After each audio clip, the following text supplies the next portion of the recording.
We've all been sitting more in the last year than ever before, and as a result, our lower backs may be feeling it. But don't worry, I've got 2 quick, easy stretches that you can do almost anywhere throughout the day to keep you feeling your best and getting back to movement.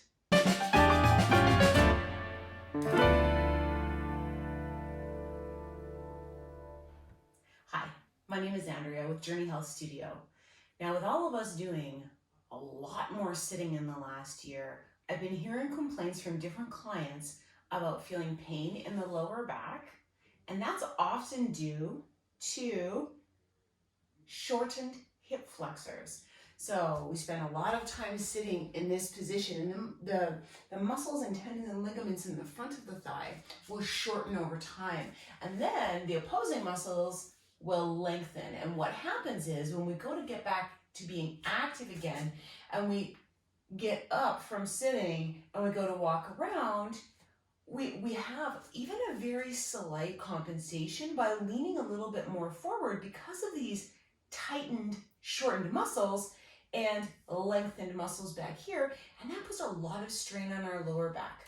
So the very first step to getting back to being a little bit more active is going to be lengthening and lengthening the hip flexors. And also I'm gonna show you 2 stretches today. So the first one is going to be a standing hip flexor stretch.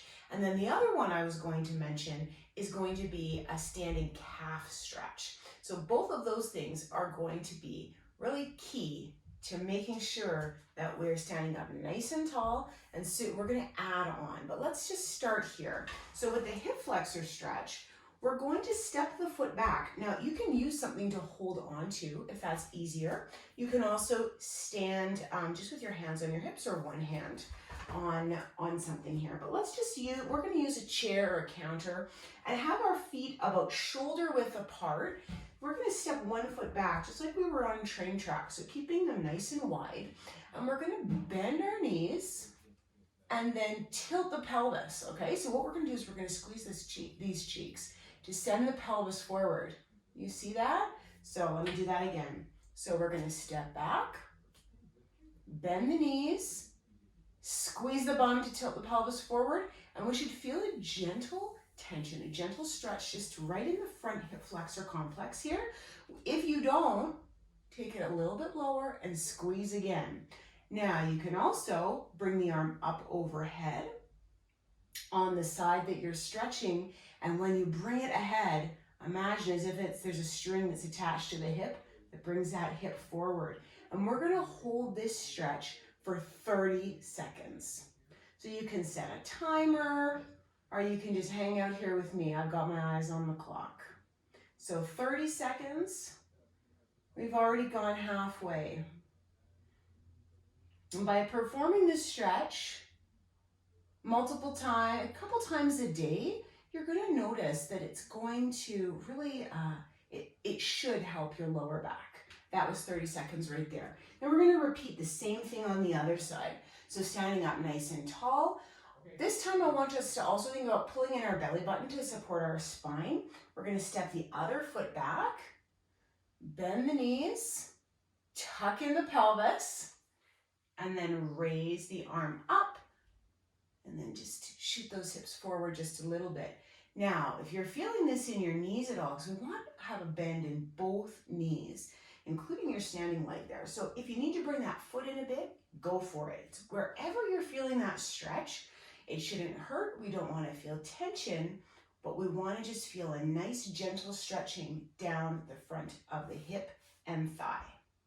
Shoulders are down. You could even smile. All right. And there we go. Beautiful. So you can do that once on each side, holding for 30 seconds, and repeat that a couple of times whenever you think of it. So if you are, waiting for your espresso shot, grab that counter and give a hip flexor stretch. Okay, now for our calf stretch. So we're going to start off in the same position. facing a counter or a chair. We're going to, and feet shoulder width apart. We're going to step one foot back, but this time instead of bending the knee, we're actually going to let the heel come down to the floor in that back leg and then bend the front knee. Now we want to make sure that the knee stays behind the toe and is kind of going right, we're shooting right for the center of that foot between the second and third toes on that foot. Now, if you're not feeling a stretch in the calf, take a look at your back foot.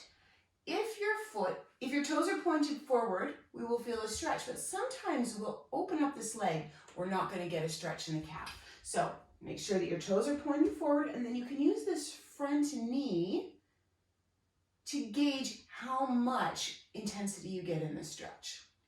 All right, and we're going to hold that for 30 seconds as well on each side. Think about having your shoulders down and relaxed, belly button is pulled in. With stretching, we want to make sure that we are not pushing things too far because our body will do the opposite of what we want it to do. It will tense up and not allow the lengthening of the muscles to happen. All right, there we go. Let's switch sides. So again, shoulder width apart, shoulders down, chest lifted. Bring that other foot back. Let that heel come down to the ground and the front knee bends. Oh, that feels good. And we're going to hang out here for 30 seconds.